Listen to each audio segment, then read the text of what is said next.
마태복음 16장 21절에서 28절 같이 합독하시겠습니다.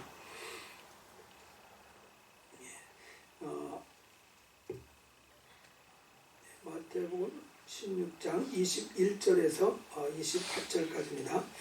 이때로부터 예수 그리스도께서 자기가 예루살렘에 올라가 장로들과 대제사장들과 서기관들에게 많은 고난을 받고 죽임을 당하고 제3일에 살아나야 할 것을 제자들에게 비로소 나타내시니 베드로가 예수를 붙들고 항변하여 이르되 주여 그리 마옵소서 이 일이 결코 죽게 미치지 아니하리이다. 예수께서 돌이키시며 베드로에게 이르시되 사탄아 내 뒤로 물러가라. 너는 나를 넘어지게 하는 자로다. 네가 하나님의 일을 생각하지 아니하고 도리어 사람의 일을 생각하는도다 하시고 이에 예수께서 제자들에게 이르시되 누구든지 나를 따라오려거든 자기를 부인하고 자기 십자가를 지고 나를 따를 것이니라. 누구든지 제 목숨을 구원하고자 하면 잃을 것이요 누구든지 나를 위하여 제 목숨을 잃으면 찾으리라. 사람이 만일 온 천하를 얻고도 제 목숨을 잃으면 무엇이 유익하리요? 사람이 무엇을 주고 제 목숨과 바꾸겠느냐? 인자가 아버지의 영광으로 그 천사들과 함께 오리니 그때에 각 사람이 행한 대로 갚으리라. 진실로 너희에게 이르노니 여기 서 있는 사람 중에 죽기 전에 인자가 그 왕권을 가지고 오는 것을 볼 자들도 있느니라. 아멘.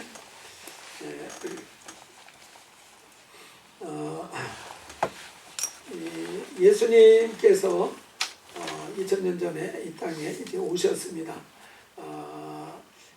마리아의 몸에 잉태가 되어서 이 땅에 이제 태어나셨습니다.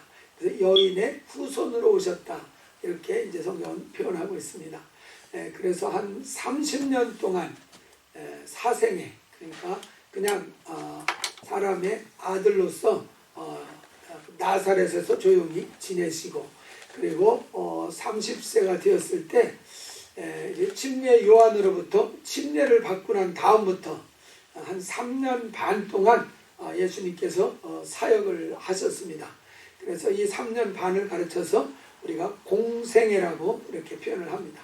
예수님이 3년 반 동안 공생애를 사신 다음에 빌라도 법정에서 십자가 사형 언도를 받으시고, 그리고 갈보리산 골고다 언덕에서 십자가에 달려서 이제 죽으심으로 그 생애가 이제 마감이 되었습니다. 그러니까 33살, 33년 정도 이 땅에 이제 계셨던 것입니다. 어떻게 보면은 길지 않은 그런 그 기간 동안에 이 땅에 이제 예수님께서 계셨습니다. 그렇지만은 그분이 이 땅에 영향을 미치고 간 그 영향력이 너무나도 커서 오늘날 우리들에게까지도 그 영향력이 지금 미쳐지고 있습니다. 오늘 읽은 이 본문 말씀 같은 경우에는 예수님께서 공생애를 한 3년 정도 사역을 하셨을 때, 그러니까 한 3년 정도 지났을 때 있었던 그런 그 사건입니다. 이것이 이제 일어난 그 장소는 가이사랴 빌립보라고 이렇게 나와 있습니다. 이 가이사랴라는 동네가 이 지중해 연안에도 하나가 또 있습니다. 성서 지리를 아시는 분들은 이 지중해 연안에도 이 가이사랴가 있다는 걸 아실 것입니다. 근데 이 가이사랴 빌립보라는 마을은 이 지중해 연안에 있는 그 가이사랴가 아니고 이 헐몬산, 요즘으로 말하면 골란고원이라고 그러죠. 이 갈릴리 바다 북쪽, 위쪽으로 있는 높은 산이 있는데 그 산에서 남서쪽에 해당하는 그쪽에 가이사랴라는 동네가 또 있습니다. 그래서 이제 지중해 연안에 있는 가이사랴랑 구별하기 위해서 빌립보라는 그 명칭이 더 붙어 다녔습니다. 그래서 가이사랴 빌립보라고 이렇게 부릅니다. 거기에서 예수님과 제자들이 대화를 나눕니다. 그 대화를 나눈 내용이 무엇이냐면은 예수님께서 제자들에게 물었습니다. 사람들이 나를 누구라고 하느냐? 그러니까 사람들이 예수님이 3년 동안 사역을 쭉 하셨기 때문에 많이 알려졌습니다. 그러니까 사람들이 예수님을 뭐라고 그러느냐 하고 물었어요. 그랬더니 사람들이 선지자라고 합니다. 엘리야라고도 합니다. 또 어떤 사람은 침례 요한, 죽었는데 그 죽은 침례 요한이 다시 살아난 환생한 그런 사람이라고도 말합니다. 그랬을 때 이제 예수님께서 제자들에게 다시 묻습니다. 너희는 나를 누구라 하느냐? 여러분들은 예수님을 누구라고 하십니까? 한번 대답해 보세요. 우리는 그분이 하나님의 아들이시다. 우리의 구세주시다. 우리의 주인이시다. 이렇게 고백하지 않습니까? 바로 이 제자들도 똑같은 고백을 했습니다. 베드로가 대표로 주는 그리스도시요 살아계신 하나님의 아들이십니다. 이렇게 고백을 했습니다. 이때 예수님께서 베드로의 고백을 들으시고 그 고백을 인정을 하셨습니다. 맞다라고 인정을 하신 것입니다. 그러니까 예수님은 하나님의 아들이시다. 예수님은 그리스도시다 하는 것을 제자들에게 공식적으로 이제 밝히는 그런 그 시간이었습니다. 이 이야기를 들었을 때 제자들은 기분이 좋았겠습니까? 나빴겠습니까? 아주 기분이 째지도록 좋았을 것입니다. 자기들이 지금 따라가고 있는 그분이 그리스도시고 하나님의 아들이시라고 하니까 이거는 뭐 완전히 땡 잡은 거잖아요. 땡 잡은 거. 이분만 꼭 붙들고 놓지 않고 따라가면은 어떻게 되겠습니까? 이 세상에서 성공하는 것은 완전히 따놓은 당상이라. 이렇게 위대하신 분을 우리가 발견하고 그 위대하신 분의 제자가 되고 그분을 따라가는 자가 됐으니까 이제 이 사람만 놓지 않고 꼭 붙들고 가면은 이 땅에서 정말 성공할 것이다. 이런 기대감이 확 이제 올라올 수밖에 없는 것입니다. 바로 그리스도라는 것은 기름 부음을 받은 자, 왕이라는 뜻이거든요. 그러니까 이 왕이신 이를 따라가면 분명히 자기들도 크게 출세할 수밖에 없지 않습니까?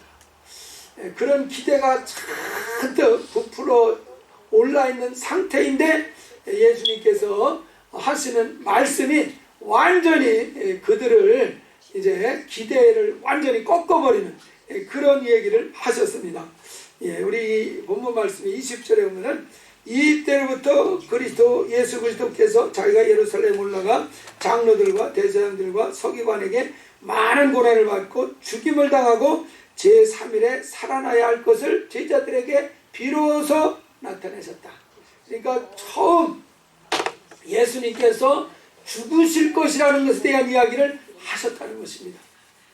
지금 제자들은 아주 꿈에 부풀어 있습니다. 그리스도 바로 하나님이 보내신 왕이신 이를 자기들이 알았으니까 이분만 잘 따라가면 자기들은 정말 대신의 위치, 정말 성공할 위치로 갈 것이라는 데는 기대에 부풀어 있는데 예수님이 이제 예루살렘으로 내가 갈 것이다. 근데 예루살렘으로 가면은 내가 왕이 되는 게 아니라 이 장로들과 대제사장들과 서기관들에게 체포를 당하게 될 것이다. 그래서 신문을 당하고 고난을 당하고 마침내 사형 판결을 받아서 내가 죽게 될 거다. 이렇게 제자들에게 말씀을 하신 것입니다. 그 제자들이 생각할 때는 이거는 너무너무 기가 막힌 이야기를 하는 것이죠. 이제 주님 덕을 좀 보려고 하는 차인데 주님이 죽으신다고 하니까 이건 너무너무 이제 이해할 수 없는 얘기였던 것입니다. 그래서 이 베드로가 22절에 보면은 예수를 붙들고 항변하여 이르되 주여 그리 마옵소서 이 일이 결코 죽게 미치지 아니하리이다. 자, 이 말씀을 한번 잘 보세요. 베드로가 예수를 붙들고 항변했다 이렇게 표현을 했습니다. 이 항변했다는 것은 에피피만이라는 이 단어 헬라어 단어가 쓰였는데 이것은 꾸짖다라는 뜻입니다. 영어로는 리뷰크라고 해요. 리뷰크. 예수님을 베드로가 감히 꾸짖었습니다. 예수님! 어떻게 그런 얘기를 하세요? 이렇게 막 꾸짖은 것입니다. 왜 그런 연약한 얘기를 하십니까? 지금 그러는 거 아닙니다. 이런 식으로 예수님을 감히 꾸짖습니다. 그러면서 그렇게 하지 마옵소서. 절대로 죽지 마옵소서. 절대로 그렇게 죽으시지 않도록 우리가 예수님을 잘 지켜드릴 것입니다. 약한 마음 잡수지 마소서. 이런 그 이야기를 한 것이었습니다. 베드로가 이런 이야기를 한 것은 무슨 마음으로 이런 이야기를 했겠습니까? 이 베드로가 이런 얘기 한 것을 가만히 좀 생각을 해보면 예수님의 입장을 베드로가 생각을 해서 얘기를 했다고 한다 그러면은 예수님 우리가 있지 않습니까? 예수님을 우리가 지키고 우리를 보호할 것입니다. 누가 감히 예수님을 해칩니까? 절대로 주님 해치지 못하도록 우리가 지킵니다. 예수님을 정말 사랑하고 예수님에 대해서 충성하고자 하는 그런 마음에서 한 얘기일 수 있습니다. 그러나 베드로 자신의 입장도 여기에 이제 들어가 있습니다. 자기 베드로의 입장에서 생각을 한다면은 베드로가 예수님이 정말 이 예루살렘에 가서 이 로마를 물리치고 그리고 이스라엘의 왕으로 등극하기를 원하는 그 마음이 있습니다. 예수님이 왕으로 등극을 하면 수제자인 베드로는 뭐가 되겠습니까? 총리 대신이 되든지 최고 신하의 자리에 올라가지 않겠습니까? 그러니까 자기도 그 예수님을 힘입어서 뭔가 출세할 수 있는 그런 기회를 생각하고 있는데 그것이 무산이 되는 이런 것이 생기는 것이죠. 출세길이 완전히 날아가고 마는 이런 상태가 되는 것입니다. 그래서 자신을 위해서라도 예수님을 위해서라도 죽지 마소서 하고서 강하게 예수님의 말씀을 이제 이렇게 반대하는 그런 그 이야기를 한 것입니다. 그랬을 때 예수님은 아이고 너희들 참 기특하구나, 너희들의 충정이 갸륵하구나 이렇게 기쁘게 받아주시는 반응을 한 것이 아니라 정반대의 반응을 하셨습니다. 우리 23절 말씀 한번 다 성경 피고 계시죠? 같이 한번 또박또박 읽어보겠습니다. 예수께서 돌이키시며 베드로에게 이르시되 사탄아 내 뒤로 물러가라. 너는 나를 넘어지게 하는 자로다. 네가 하나님의 일을 생각하지 아니하고 도리어 사람의 일을 생각하는도다 하시고. 주님 반응이 뭡니까? 사탄아! 아이고 베드로가 그냥 한 방 먹은 것입니다. 사탄아 내 뒤로 물러가라. 베드로 보고서 사탄이라고 호통을 치십니다. 얼마나 크게 호통을 치는 겁니까? 여러분 보고 사탄아! 이렇게 제가 말한다면 여러분 어떻게 하겠습니까? 저놈의 목사가 아마 주먹이 안 날라오면 당일 것입니다. 정말 주님께서 심각해지신 것입니다. 심각해진 것이요. 얼마나 심각해졌는지 베드로를 향해서 이렇게 강하게 꾸짖습니다. 사탄아! 내 뒤로 물러가라. 왜 이런 표현을 쓰셨습니까? 이 말씀에서 나온 대로라면 너는 나를 넘어지게 하는 자다. 그러니까 예수님을 넘어지게 한다, 실족하게 한다는 것입니다. 예수님을 시험 들게 만들려고 한다. 예수님을 하나님의 뜻대로 살지 못하도록 하나님의 뜻을 거역하게 하려고 하는 자다. 이렇게 말씀을 하십니다. 하나님의 뜻을 거역하게 하는 이런 일을 하게 하려고 하는 것은 사단이 하는 일이기 때문에 여기에서 사탄아! 이렇게 강하게 예수님께서 말씀을 하셨습니다. 예수님이 이 땅에 오신 목적은 죽으러 오셨다고 히브리서 2장 9절 이하에서 말씀을 하십니다.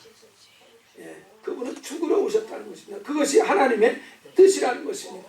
바로 인류의 모든 죄를 짊어지시고 그 죄 값으로 그분이 대신 십자가에서 죽으시는 것이 분명히 하나님의 뜻이라는 것을 성경은 아주 분명히 증거해 주시고 있습니다. 바로 이 시점에서는 베드로가 이러한 하나님의 뜻을 그리스도 예수께서 이 땅에 오신 그 이유를 사실은 잘 이해하지 못하고 있는 그런 그 상태에 있습니다. 분명히 이 예수님께서 인류를 대신해서 십자가에 달려 죽으시는 일, 이것은 재밌는 일이 아닙니다. 여러분, 죽는 일이 재밌는 일입니까? 그렇지 않습니다. 죽는 일은 어려운 일입니다. 가장 심각한 그런 일이 바로 인생이 죽는 그런 일이지 않습니까? 아무리 바쁜 일이 있더라도 누가 죽었다고 하면은 다 중단하고 장례 예배에 참여하고 그러지 않습니까?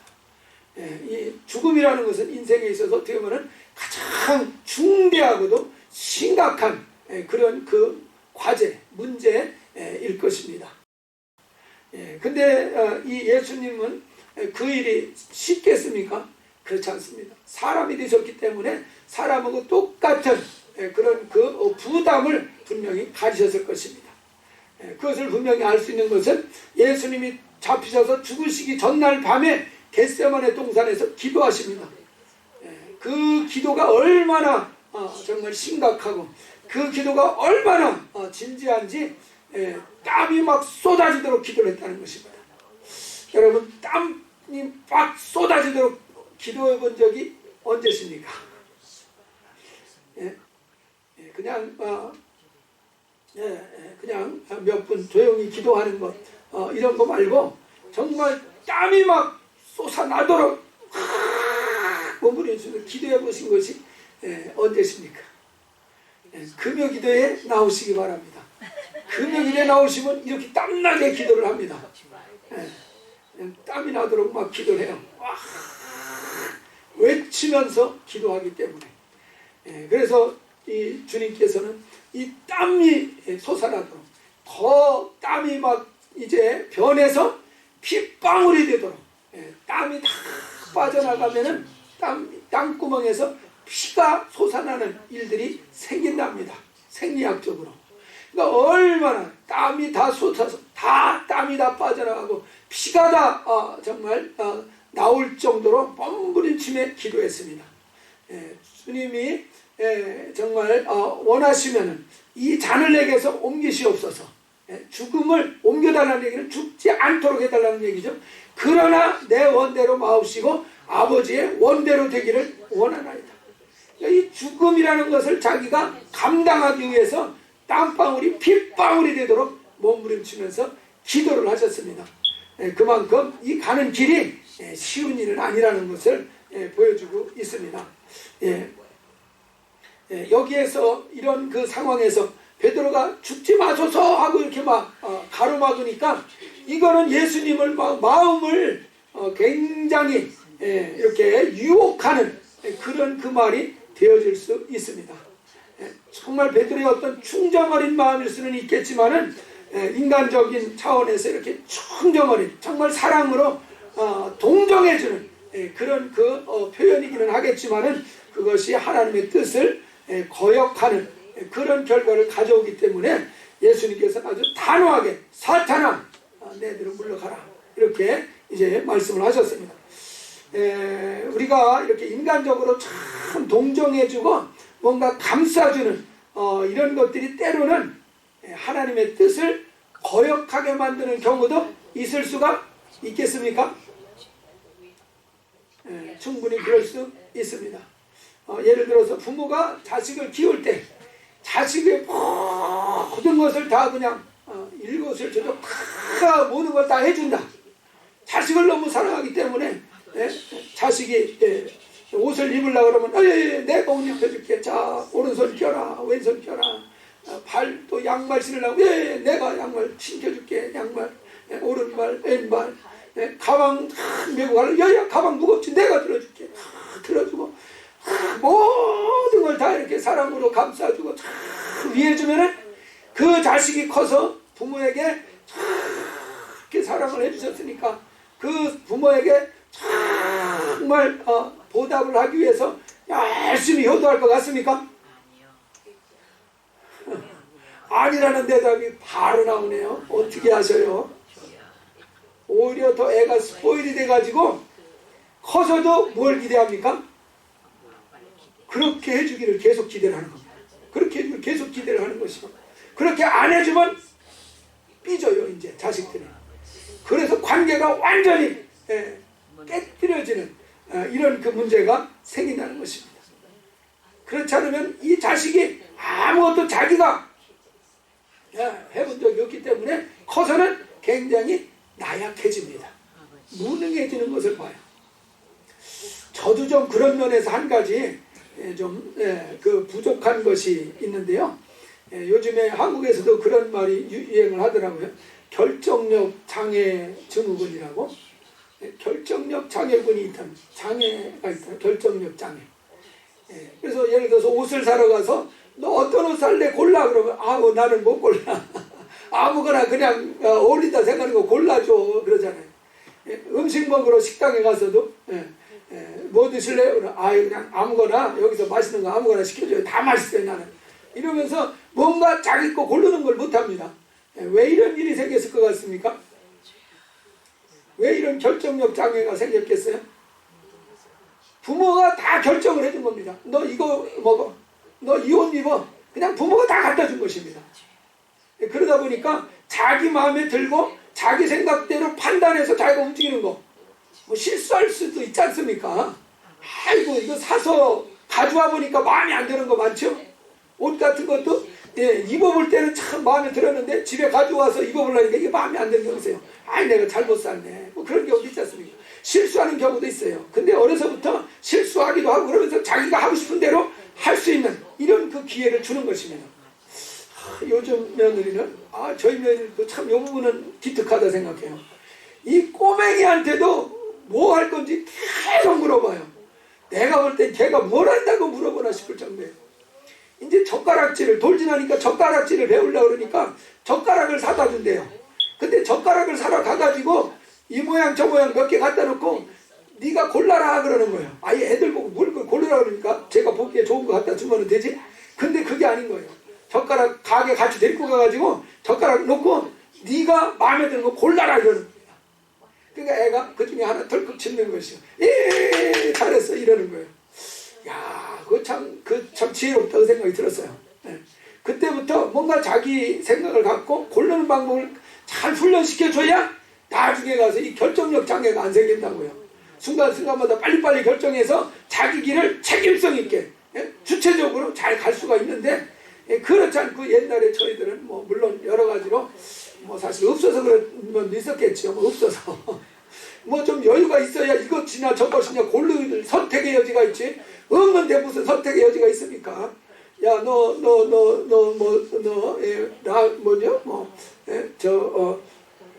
식당에 가서 짜장 먹고 싶으냐, 우동 먹고 싶으냐, 짬뽕 먹고 싶으냐? 아니 그런 식당에 가본 적이 없는데 뭐 그런 데도 없는데 뭘 짜장을 고르고 뭐 우동을 고르고 그럽니까? 그리고 뭐 고를 기회도 없는 것입니다. 물론 어려운 것이 원인이 될 수도 있기는 할 텐데 가능하면 이렇게 잘 해주면은 선택할 수 있는 기회들을 자꾸 주면은 자기의 어떤 주체성이 잘 이렇게 세워지는 것 같습니다. 그래서 너무 부모가 모든 것을 다 해주면은 아이가 무기력해져서 연약해져 버리는 이런 문제도 생기고 다 해줬다고 그래서 아이가 그 고마움을 알고 그냥 부모님을 위하느냐? 그렇지도 않다는 것입니다.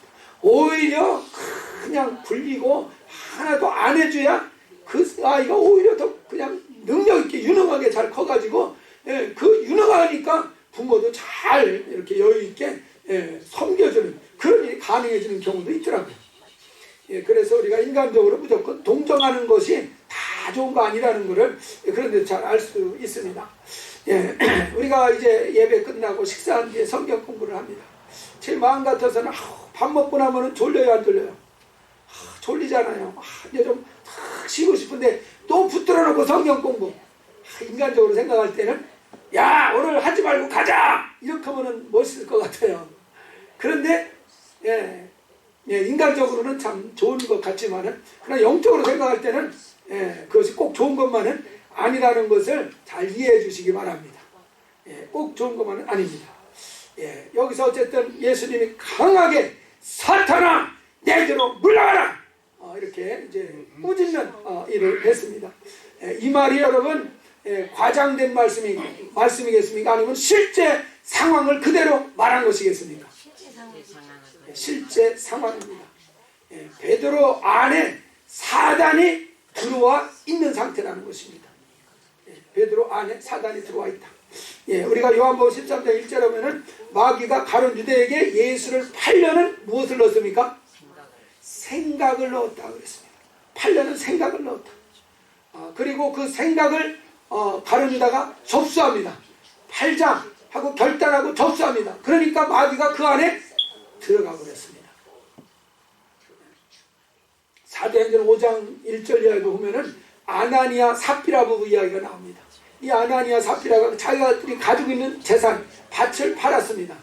그리고서 그 파는 것을 전부 다 하나님 앞에 드리려고 처음에는 생각을 했습니다. 근데 막상 그 밭을 팔고 나니까 마음이 바뀌었어요. 아까운 겁니다. 그래가지고 일부는 딱 감춰놓고 나머지만 가지고 가서 교회에다가 바쳤습니다. 그러면서 이것이 밭 판값의 전부입니다 하고 이렇게 드렸습니다. 그랬더니 베드로가 영적으로 다 분별을 하고 나서 이것이 밭 판값의 전부냐 물었습니다. 그러니까 전부입니다 이렇게 아나니아가 대답했습니다. 그랬을 때 베드로가 아주 큰 소리로 호통을 칩니다. 아나니아야, 너희가 어찌하여 내 마음에 무엇이 가득합니까? 사단이 가득하여 이렇게 얘기했습니다. 땅값 얼마를 속이고 땅값 얼마를 감추었느냐. 거짓말하고 속이는 그런 그 생각을 가지고 있는 아나니아를 향해서 사단아, 내 속에 왜 사단이 가득하다 이렇게 말을 했습니다. 이건 비유가 아닌 것입니다. 비유가 아니에요. 실제로 그 안에 사단이 들어간 상태라는 것입니다. 그러면 여기서 예수님이 사단아 내들을 물러 베드로를 향해서 꾸짖었다면 이 베드로 안에도 지금 뭐가 있다는 것입니까? 사단이 들어와 있다는 것입니다. 그렇다면 우리들의 심령 속에는 사단이 들어올 수 있을까요? 없을까요? 들어올 수 있다는 사실입니다. 이것이 오늘 정말 우리가 심각하게 생각해 봐야 될 그런 그 내용입니다. 우리 안에도 사단이 들어올 수 있다. 어떤 경우는 예수를 믿으면은 절대로 사단이 마귀가 들어오지 못한다 이렇게 가르치는 경우도 있습니다. 그런데 지금 이 베드로나 이 열한 사도들은 이 가이사랴 필리포에서 주는 그리스도시요 살아계신 하나님의 아들입니다. 신앙을 고백을 했습니까? 안 했습니까? 했습니다. 분명히 신앙 고백을 한 것도 오래전에 한 것도 아니고 바로 직전에 이 신앙 고백을 하고 예수님부터 그 신앙 고백을 인정을 받았습니다. 그러니까 분명히 그들에게 신앙이 들어간 상태였습니다. 예수에 대한 믿음을 가지고 있는 상태인데도 불구하고 예수님께서는 베드로를 향해서 사단아 하고 꾸중을 하시는 이런 일을 하셨습니다. 자, 여기에서 보면은 사단이 들어가 있는 것이 어떤 것인지 구체적으로 보시면은 뒷부분에 보면 내가 하나님의 일을 생각하지 아니하고 도리어 누구의 일을 생각해요? 사람의 일을 생각하는 거다. 생각이라는 단어가 나옵니다. 생각. 베드로의 마음속에 어떤 생각이 있느냐? 하나님의 일을 생각하는 그 생각이 아니라 사람의 일을 생각하는 생각으로 가득 채워져 있는 것입니다. 그러니까 생각을 통해서 사단이 틈탄다는 것을 잘 보여주고 있지 않습니까? 내 안에 어떤 생각을 품느냐 이거에 따라서 사단이 가득할 수도 있고 나아가서 하나님의 영이 가득해질 수도 있는 이런 결과가 좌우된다는 것을 가르쳐주고 있습니다. 그러니까 우리가 생각이 중요하다는 것을 보여주고 있지 않습니까? 생각. 아나니아를 꾸짖을 때에도 사단이 가득하다 이렇게 얘기하는데 거기에도 원문에 보면 사단의 생각이 가득하여 이렇게 표현을 하고 있습니다. 그러니까 내 마음속에 무엇을 생각하고 있느냐, 어떤 생각이 들어있느냐, 그것이 우리가 잘 살펴야 될 영역입니다. 잘 살펴야 돼요. 그래서 사단이 주는 생각이 들어와 있는 건지 하나님의 주시는 생각이 내 안에 들어와 있는지 이거 살펴야 된다는 것이요. 근데 한 가지 여기에서 분명한 것은 사람의 일을 생각하는 것, 이것은 사단이 들어와 있는 것이라고 주님은 보셨습니다. 사람의 일이라는 것이 뭐겠습니까? 사람의 일이라는 것이 뭐겠어요? 인간적인 것을 얘기하는 것이겠죠. 인간적인 것, 바로 육신적인 것, 세상적인 것. 바로 이 세상에서 베드로가 지금 출세 욕망에 가득 차 있는 것입니다. 바로 그 출세 욕망에 가득 차 있는 그 마음, 그 생각, 그것을 가르쳐서 주님께서는 사단이 준 생각, 그래서 사단이 그 안에 들어와 있는 그런 상태로 주님께서는 말씀을 하셨습니다. 그래서 우리가 이런 부분들을 우리가 잘 분별하는 이런 것이 꼭 필요하다는 것입니다. 그러면서 바로 하시는 말씀이 이런 것들을 우리가 이기려면 어떻게 해야 되느냐. 24절에서 제자들에게 이르시되 누구든지 나를 따르거든 자기를 부인하고 자기 십자가를 지고 나를 따를 것이니라. 누구든지 제 목숨을 구원하자 하면 잃을 것이요 누구든지 나를 위하여 제 목숨을 잃으면 다시 찾는다 말씀하십니다.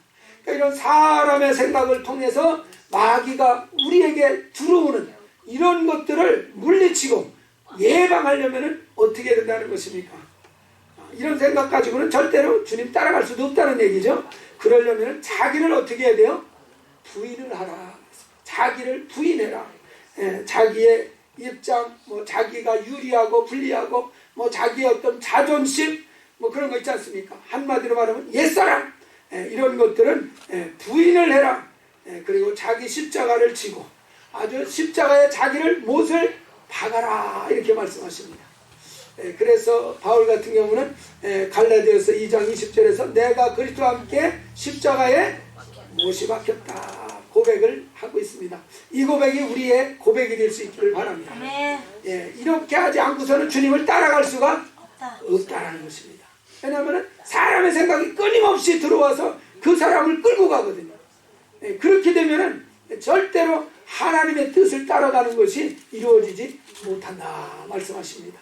그래서 정말 주님 따라가고 이 사람의 생각을 우리 안에서 물리치려면 자기를 부인하고 아예 자기를 십자가에 못을 박아버리는 이런 그 결단을 하는 것이 꼭 필요하다는 것입니다.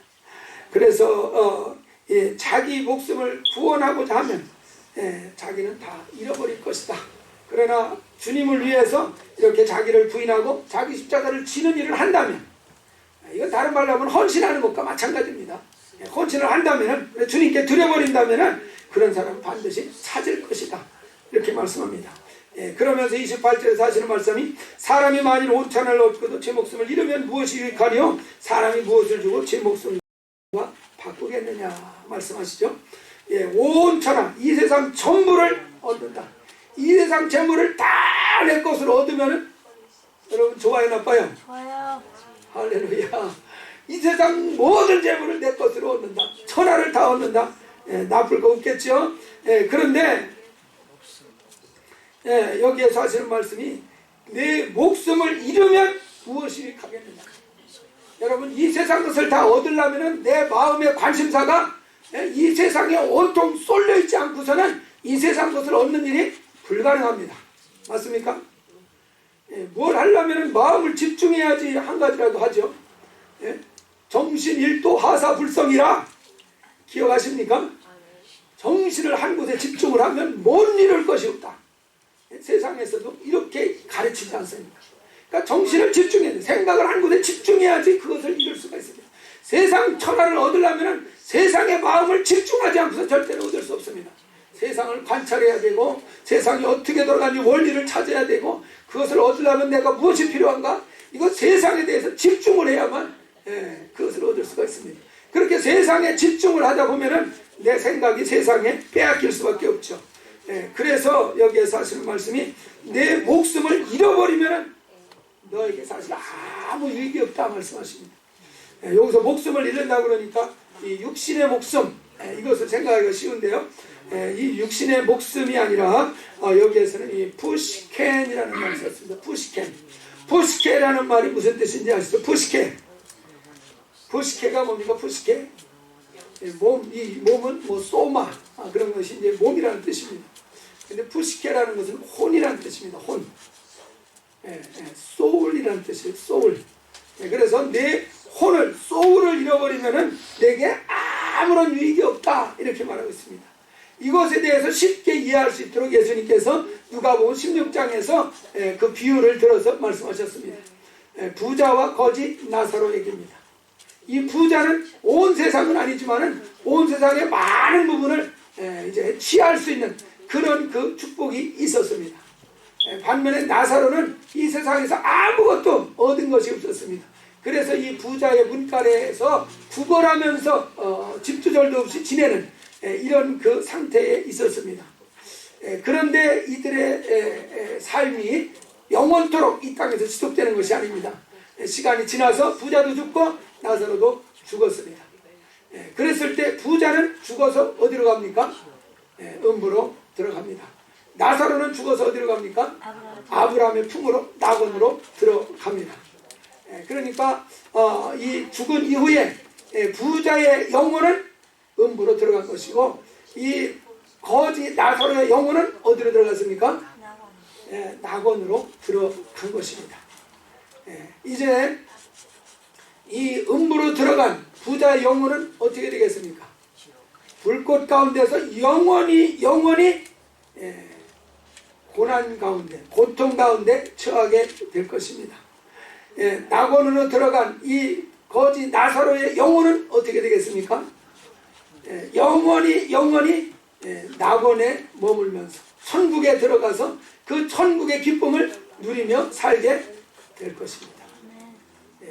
이 땅에 사는 것 7, 80년 더 나가서 100년, 120년 이것을 호의호식하며 부자는 살았지만은, 그러나 그 호의호식하는 것 때문에 오히려 자기 영혼을 잃어버린 케이스인 겁니다. 영혼을 잃어버리고 나니까, 목숨을 잃어버렸다 그 말이, 영혼을 잃어버리고 나니까 그 다음에 영원토록 후회하는 삶을 살게 됩니다. 나사로는 6, 70년 이 땅에서의 삶이 정말 고난 가운데서 살았지만은, 그러나 그 영혼이 이제 잃어버리지 않고 영혼이 건짐을 받고 나니까 영원토록 낙원에서 복락을 누리는 이런 축복을 이제 얻게 되어집니다. 그러니까 그가 후회하겠습니까? 이 땅에서 못 사는 거에 대해서 한이 생기겠습니까? 아니요. 그렇지 않을 것입니다. 차라리 못 살았어도 내가 내 영혼을 잘 이제 지킬 수 있었던 것, 그것이 오히려 감사할 것입니다. 오히려 고난이 아주 많이 있었는데 저 낙원으로 갔다 보면은 극적으로 자기 환경이 바뀐 거기 때문에, 고난이 컸으면 컸을수록 낙원에서의 기쁨은 더 크겠어요? 더 작겠어요? 더 커질 수밖에 없지 않습니까? 오히려 더 낙원에서 누구보다도 더 감격스럽고 더 그 낙원의 그 축복을 누리는 사람이 되어줄 수밖에 없었을 것입니다. 주님도 그와 똑같이 우리에게 말씀해 주시고 있습니다. 그래서 주님은 온 천하를 얻고도 목숨을 잃으면 아무런 유익이 없다. 요한복음 6장 23절에서도 살리는 것은 영이니 육은 무익하니라, 쓸모가 없다는 것입니다. 저 하늘에 가서는 그렇다는 것입니다. 내가 너에게 이른 말이 영이요 생명이라. 그래서 그 말씀을 우리가 듣고 그 말씀을 내 마음속에 받아들여서 하나님의 말씀으로 내 마음을 잘 채워 넣는, 바로 이것을 통해서 내 영혼 속에 하나님의 생각으로 가득 채우시기 바랍니다. 바로 이것이 하나님의 뜻을 따라갈 수 있게 만들어 놓는 그런 방법이 되어집니다. 그렇지 않고 세상적인 생각, 육신적인 생각들로 내게 가득 채워 놓는다면, 물론 육신적인 것에 있어서 뭔가 효과를 볼 수 있을지는 모르겠습니다. 그러다 보니까 우리가 영적인 것을 놓치는 이런 문제가 생깁니다. 영적인 것, 육적인 것 다 잘 되면 최고라 생각할지 모르지만 결코 두 개가 병립할 수 없습니다. 빛과 어둠이 같이 있을 수 있나요? 같이 있을 수 없습니다. 하나님과 우상이 조화될 수가 있나요? 조화될 수 없습니다. 그래서 예수님 하나님의 것을 받아들이면 이 세상 것은 물러가게 되어 있는 것이고, 이 세상 것을 붙들면 하나님은 이제 우리 안에서 빌려날 수밖에 없는 이런 그 상황이 되어집니다. 예, 그래서 우리가 예수님께서는 분명하게 말씀을 하십니다. 예, 27절에서 인자가 아버지의 영광으로 그 천사들과 함께 올 것인데 그때 각 사람이 행한 대로 갚아줄 것이다. 예, 행한 대로 갚아주신다. 예, 참고 하나님의 뜻을 향해서 살아가는 사람, 또 이 땅에서 육적인 것을 향해서 살아가는 사람, 분명히 구분하는 때가 올 것이라는 것을 말씀을 하고 있습니다. 예, 우리 로마서 2장 말씀 한번 찾아서 다 같이 읽어보고 마무리하겠습니다. 예, 우리 로마서 2장 한번 찾아보시기 바랍니다. 꼭 이 말씀을 같이 읽고 마무리하고 싶습니다. 예, 로마서 2장 6절. 예, 로마서 2장 6절, 7절, 8절.